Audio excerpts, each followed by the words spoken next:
Hello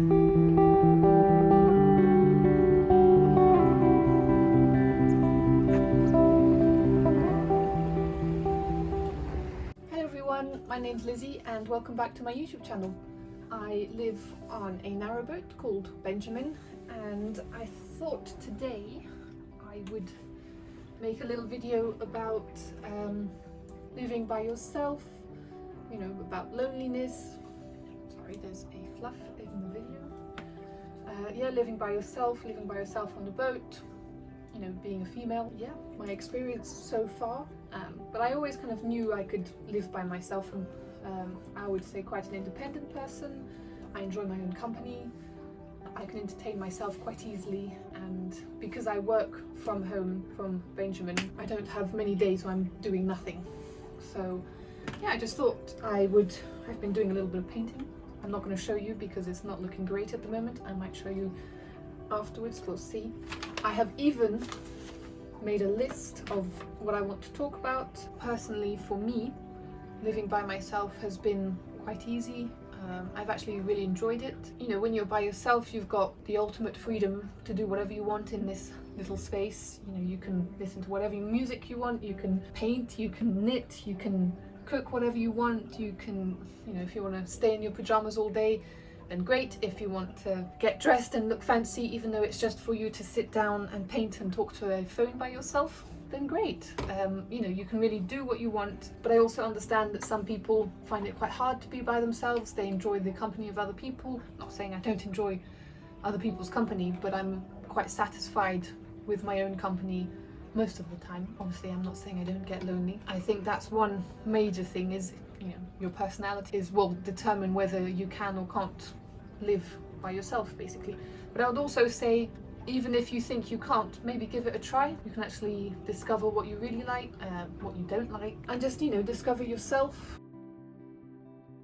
For example, for living on the boat is quite different than living by yourself in the house. There's things that maybe you don't think of, you don't realize that you need to think of, and be aware of how much water you're using, because you only have quite a small tank, or it's not that small, but it's reasonably small. And you know, if you take a super long shower, that's going to use up your water very quickly, and then you're going to have to fill up, and most of the time you have to pay to fill up. And then you need to be a bit aware of how much electricity you're consuming, and make sure your batteries aren't dead.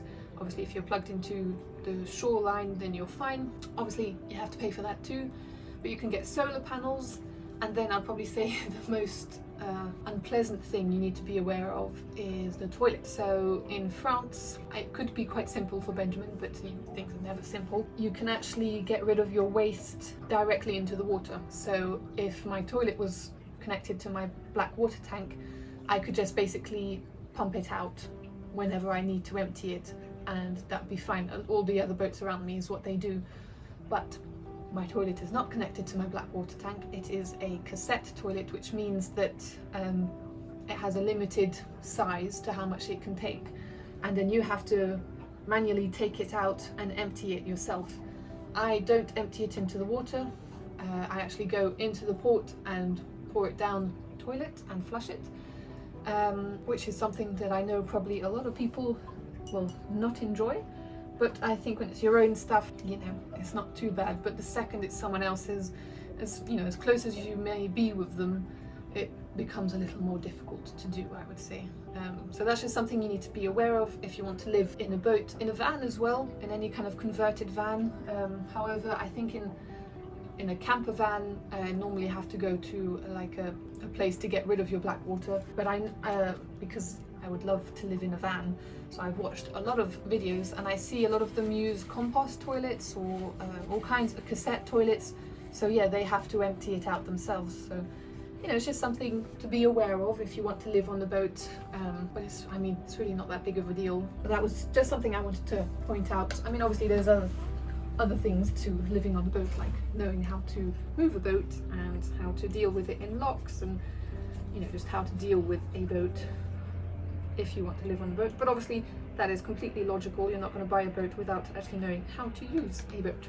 But having said all of that, I would absolutely say just go for it. If you want to live on a boat or a van, little things to be aware of, just go for it. You know, if you want to live in a van, maybe The only thing I would suggest is maybe rent one out beforehand, you know, a pre-converted one.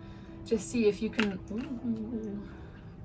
handle it, if you can, like for a boat, can you move it? Does it feel too big, too small? Is it too difficult to maneuver? Are there things that you didn't realize that actually really annoy you? Can you deal with the noise, the constant noise? I would say if you're a girl, a female, a woman, make sure that you're someone that is quite aware of your surroundings, that you're not oblivious to other people, especially. You know, make sure that you lock your doors properly. I thought to start with that it would be better to try and make people think that no one lives on the boat, but actually that's how I got someone on the boat. So now I've got a sign out saying, you know, there's an alarm on the boat, and I've got some lights that I keep on at night and stuff like that, just so that people are aware. I've bought some new alarms, I've bought more lights, I've bought an air horn. I always get suggestions to get a very strong flashlight, which I keep meaning to get, but I haven't got yet, but I will. You can buy pepper spray in France, which I've thought of as well. I would honestly get those things, don't look past them. It doesn't matter what gender you are, I would get those precautions. They could save you, to be honest. You know, people, there's some weird people out there, and you know, if all it takes is just to frighten them off with a loud sound and blind them with a really strong flashlight, and that's what saves you, then fine. You know, I'm not saying get a weapon or get, you know, but just things like that are enough to startle people to make them leave. To be honest, most of the time they're just idiots who don't realise someone's living on there, or they're people that are looking for shelter from the rain, the wind, the cold, and to be honest, they'll probably just leave.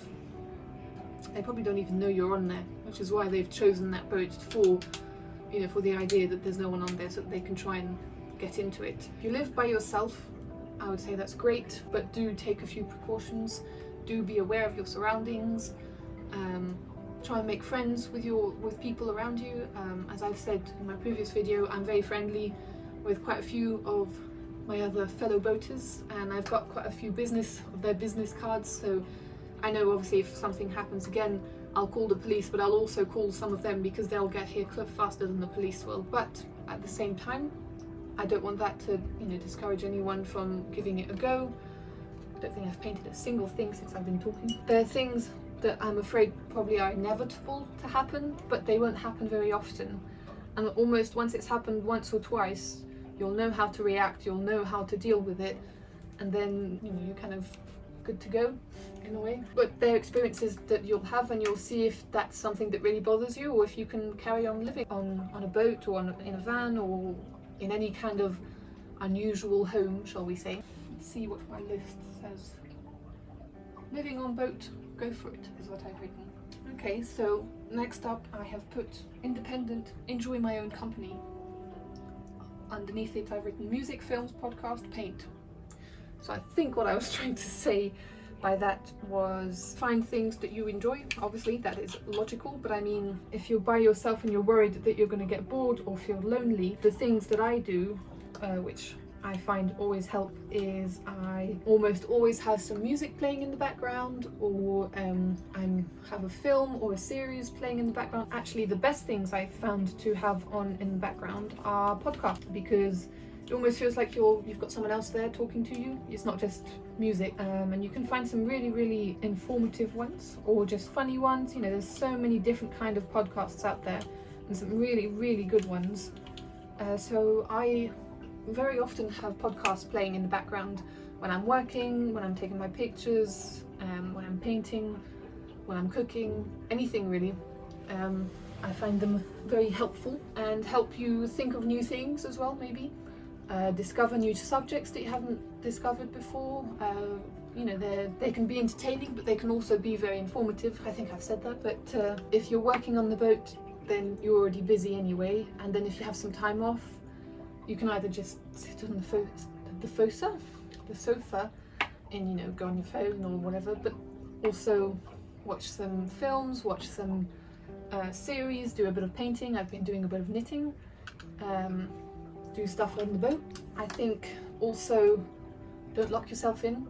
Make sure you go out, go for a walk. Even if you don't want to go for a walk, let's say it's quite a nice day, sit outside for a bit, Yesterday it was a reasonably okay day and it wasn't too cold, so I took my little like side table that's here and I put it up on the roof and took a little cushion and I sat outside and did some work, and it was just quite nice I had a podcast playing actually. It was just nice to be outside, have a bit of fresh air, see people walking by, but also, you know, you're working.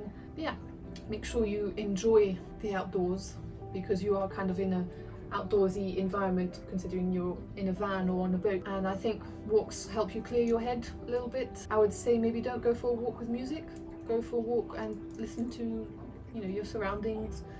It kind of grounds you and makes you realize, okay, the boat's my bubble, it's my own world, but then you leave that and this is, you know, the reality. And I don't know, I find it helps me realize where I am, maybe clears my head, makes me realize, you know, what I need to do, what are the next things I need to do, organize myself a little bit. I do actually see my family quite often. I see them almost every weekend, and then we FaceTime a little bit here and there. I talk to my friends quite a lot. Obviously I do Instagram and stuff with my shop, so I interact with quite a lot of people on there. So, you know, I'm not isolating myself, I'm still talking to other people and stuff. But if you're, you know, going away for quite a long time, just maybe make sure you give them a call every so often. Make sure you stay in contact with your friends. If you're not close with your family, make sure you stay in contact with whoever you are close with. I mean, it's a given, but I think sometimes people can forget. Well, I've painted very little. I think I might leave it for now, and I'm going to continue my painting later. Don't judge me for not cleaning anything, because I will continue later. I somehow always end up filming on a Friday.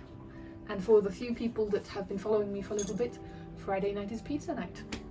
Which means I need to go out and get my ingredients for my pizza. I'm not going to show you my pizza again. You've seen it plenty of times. But I thought I would take you with me, and I can show you a little bit of the town, because I saw in one of the comments that you'd quite like to see the town a little bit more. I'll probably show you, to be honest, the same places again, because that's the only places I walk. I might show you a little bit more if I feel up to it. It's always a bit scary filming in public.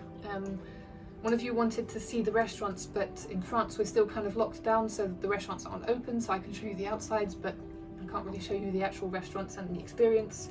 So I might take you along and go for a little walk around town.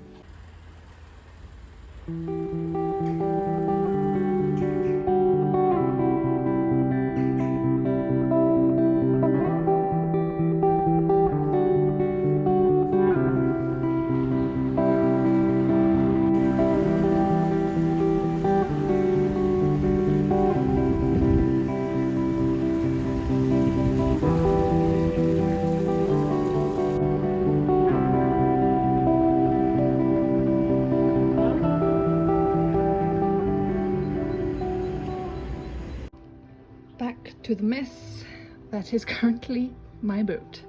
Let me close the doors. As you can hear, the water is a little loud. Whoa. There you go. It's a little dark in here. I might have to turn some lights on. It's the only problem with having these lovely little windows. It gets quite dark. That's alright. I should probably put this mess away. Anywho, how do I turn this round? Clearly know what I'm doing. Hello? Well, I've just recorded my whole outro and realized I didn't press record, so you know. Thank you so much for watching. I hope you enjoyed. Feel free to leave any advice or just suggestions on how you live by yourself on a boat or on a van, or just how you live on a van. It's always nice to have new ideas. So yeah, leave any comments you want down below. Don't forget to like and subscribe, please. That would help me a lot. And I will see you next week. Bye.